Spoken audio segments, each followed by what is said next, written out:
Bonjour, ici Stéphane Vaillancourt alias le Technophile pour le blog de Best Buy. Aujourd'hui, je vous présente le téléphone Galaxy S21 Plus 5G de Samsung. Samsung qui a lancé tout récemment 3 appareils dans sa famille Galaxy S, donc le S21, S21 Plus et S21 Ultra. Donc j'aurai peut-être la chance de faire le test du S21 Ultra au cours des prochaines semaines. Vous pourrez surveiller le blog pour plus de nouvelles. Dans le cas qui nous préoccupe ici, c'est le modèle donc au milieu des 3 de la famille S21. C'est donc un appareil bien équipé au niveau caméra, appareil photo, caméra vidéo, etc. Je vous en reparle plus en détail tout à l'heure. C'est un téléphone offert en 3 couleurs, donc argent fantôme, noir fantôme et violet fantôme, couleur à laquelle je n'étais pas très habitué. J'ai trouvé que ça a du style, c'est quand même intéressant, avec une petite touche de bronze mystique que Samsung a propagé sur ses derniers appareils et accessoires. Donc, ça donne un mix intéressant. C'est donc un appareil équipé d'un grand écran, 6,7 pouces de diagonale. C'est un écran AMOLED dynamique 2X, donc à 120 Hz comme taux de rafraîchissement. Compatible HDR10+. HDR10+, c'est une norme vidéo, si on veut, qui va donner des couleurs plus riches, des noirs plus profonds, etc. Donc, il y a du contenu qui existe déjà sur Netflix, YouTube et compagnie. Donc, quand on a un écran qui supporte cette norme, ça donne un rendu encore plus spectaculaire des couleurs. Résolution, donc, 1080 par 2400. Donc, c'est 20 par 9 au lieu de 16:9 qu'on voit sur la plupart des téléviseurs. Donc, beaucoup d'espace pour voir photos, vidéos, pour se naviguer dans les sites web ou les applications. Donc, vraiment une grande taille d'écran. Ça roule sur Android 11 avec la surcouche logicielle One UI 3.1 de Samsung. Couche logicielle qui n'est plus aussi lourde qu'elle a déjà été. Ça ne ralentit pas du tout le téléphone. Un téléphone très performant avec processeur Qualcomm Snapdragon. Vous pourrez aller voir toutes les caractéristiques techniques d'ailleurs dans mon texte complet sur le blog de Best Buy. On parle, je vous parlais de la surcouche, c'est tout simplement qu'il y a beaucoup de fonctionnalités qui sont améliorées ou ajoutées qui ne se trouveraient pas par défaut du côté d'Android. On pense au Wireless Quick Share, disons, qui permet la charge, de montres ou d'écouteurs sans fil sur la coque du téléphone. Il y a un mode pour se brancher sur son ordinateur Windows, faire une connexion. Samsung DeX, qui permet de transformer son téléphone en ordinateur, donc s'en servir comme si c'était avec un bureau, etc. Donc, si on veut faire du traitement de texte, des trucs comme ça. Donc, vraiment intéressant. Et il y en a une multitude. Vous pourrez le voir en faisant défiler le menu du téléphone. Il y a 2 écrans qui donnent des options et on peut en ajouter, personnaliser, etc. Donc, vraiment beaucoup de choses à faire à ce niveau-là. Je parlais aussi, côté caractéristique, il y a du stockage à 128 ou 256 gigaoctets. Par contre, cette année, Samsung a décidé de retirer le lecteur de carte micro SD. Donc, dans la petite fente, il n'y a qu'un lecteur de carte SIM pour votre fournisseur de téléphonie. Donc, plus possible d'ajouter de la capacité de stockage, ce que je trouve un peu dommage parce que ça permettait à Samsung de se distinguer un peu de certains compétiteurs. Bon, il y a un choix à faire aussi au niveau probablement des coûts et si à peu près plus personne dans la compétition ne le fait, pourquoi le faire? C'est peut-être ça le raisonnement derrière, j'ai aucune idée, mais moi j'aimais bien l'idée de pouvoir ajouter 512 Go ou 1 Teraoctet de stockage supplémentaire. Bon, avec le nuage, c'est sûr que c'est de moins en moins nécessaire. Par contre, j'aime bien avoir le contenu sur mon téléphone et ne pas toujours dépendre du nuage, même si les forfaits de données sont quand même un peu plus intéressants qu'ils ne l'étaient il y a quelques années. Reste que toujours plus pratique et toujours plus rapide de l'avoir directement sur son téléphone. Autre truc qui a disparu, la prise casque. Donc, vous allez devoir utiliser soit un adaptateur USB-C ou utiliser des écouteurs sans fil. Par contre, J'ai testé récemment les écouteurs sans fil Galaxy Buds Pro de Samsung et la qualité sonore est excellente. Donc, pour le rapport qualité-prix, c'est un excellent compromis, si on veut. Moi, j'aime toujours me servir d'un casque d'écoute parce que, de un, parfois j'écoute la télé et je passe par l'application Roku qui permet une écoute privée. Donc, je branche mon casque au lieu de le brancher dans l'ampli du cinéma maison. Je le branche dans mon téléphone et je contrôle avec ma télécommande, l'application Roku qui est ma télécommande. Quand les enfants sont couchés, ça me permet d'écouter mes trucs et d'être plus mobile si j'ai à me lever pour un petit bol de chips ou quelque chose comme ça.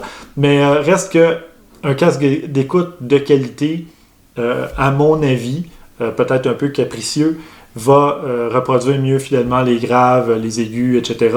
Donc, je suis encore un petit peu attaché à mon casque d'écoute filaire, mais quand je suis à l'extérieur, bien évidemment, les écouteurs sans fil font un excellent boulot. Donc, si vous n'utilisez pas de casque à la maison, ça ne sera pas une grosse perte, puisque les écouteurs sans fil font très bien le boulot. Sinon, ben, c'est compatible 5G, comme le nom l'indique, LTE évidemment, Wi-Fi 6, puisque c'est la nouvelle norme, Bluetooth 5.0, sinon, il y a toujours le fameux lecteur d'empreintes à même l'écran, donc lecteur d'empreintes à ultrasons.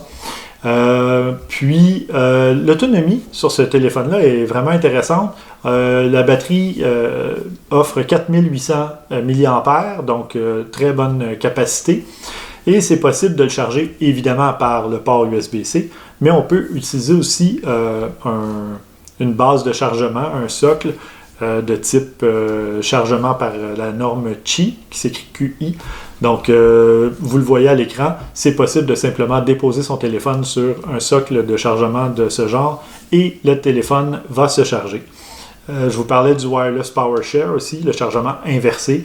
Donc, c'est possible de mettre un petit accessoire sur votre téléphone ou peut-être même un autre téléphone et permettre donc le chargement par induction.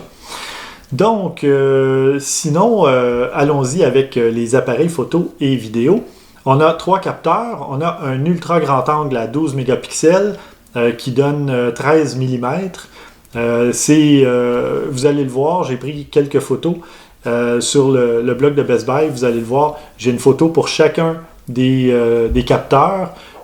Puis, vous allez voir même avec le zoom dont je vous parle dans un instant. Donc, ultra grand angle à 13 mm.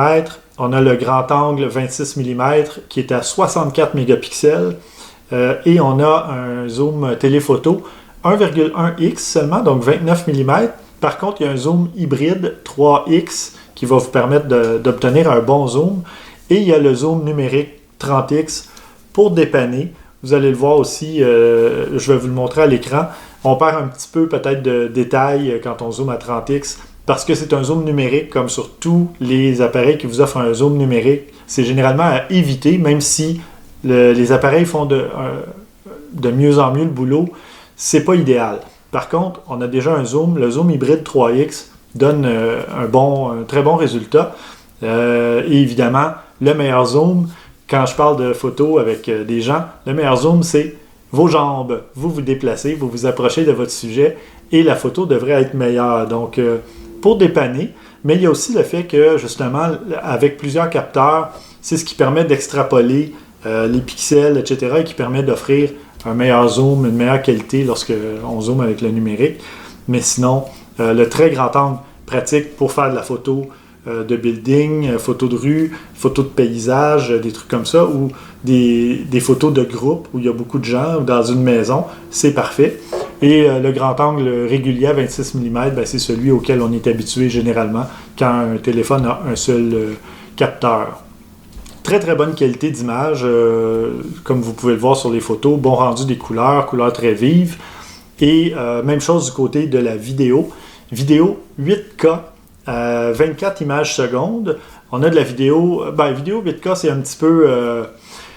c'est pas encore très répandu, donc c'est pas une nécessité sur un téléphone, mais c'est là si jamais vous voulez l'essayer, vous amuser avec et constater à quel point l'image est exceptionnelle. Si vous avez un téléviseur 8K. Si vous avez un 4K, bien ça tourne évidemment de la vidéo 4K à 30 et 60 images secondes, donc vraiment intéressant. 60 images secondes en 4K, là, c'est excellent. Vidéo 1080p, donc HD intégral à 30, 60 et 240 images secondes, donc ça fait des ralentis intéressants. Et on a le super ralenti à 960 images secondes en 720p. Donc, et parlant de mode, il y en a des modes dans l'appareil photo. Il y en a une panoplie, beaucoup plus que sur... moi, j'ai un Galaxy S10 encore. J'ai testé le Galaxy S20 FE l'année dernière aussi, l'automne dernier. Il y avait déjà beaucoup plus de modes. Là, il y en a encore plus. Il y a un mode, en fait, qui se retrouvait sur le S20, le mode vidéo pro, donc qui vous permet de paramétrer vraiment comme vous voulez. Photo, la même chose. Il y a un mode pro où vous pouvez changer votre vitesse, l'exposition en général et tout ça. Ça vous permet de vraiment mieux contrôler votre résultat en photo. Et il y a des modes portrait, mode nuit, time-lapse, etc. Time-lapse, c'est intéressant, c'est une photo prise à un intervalle régulier de un certain nombre de secondes et ensuite vous faites une vidéo en accéléré. Ça donne des résultats intéressants. Puis, ben voilà. Donc, excellent téléphone, excellent appareil. Petit bémol sur le fait qu'il n'y a plus de carte micro SD et de prise casque. Il n'y a plus de chargeur non plus dans la boîte, mais bon, généralement, c'est pas difficile à trouver. Et d'ailleurs, le téléphone est compatible avec la charge rapide. Donc, chargeur rapide qui n'était pas fourni déjà dans la boîte, c'est un chargeur standard. Alors, si vous voulez vraiment un bon chargeur rapide pour votre téléphone, pour sauver du temps à chaque fois que vous le chargez, c'est mieux de s'en procurer un en magasin. Sinon, vous utilisez votre ancien chargeur du moment que vous avez une prise USB-C. Et vous êtes en affaires. Donc voilà, très bon téléphone, évidemment, modèle phare de Samsung. Il y a seulement que le S21 Ultra ou peut-être le Note 20 qui serait un petit peu plus performant à certains égards. Mais sinon, si vous voulez un bon téléphone qui va vous servir pendant un long moment et vous offrir d'excellentes photos et vidéos, bien, le Samsung Galaxy S21 Plus est probablement pour vous. Je vous invite à aller lire ma critique complète qui contient plusieurs photos et toutes les caractéristiques techniques sur le blog de Best Buy.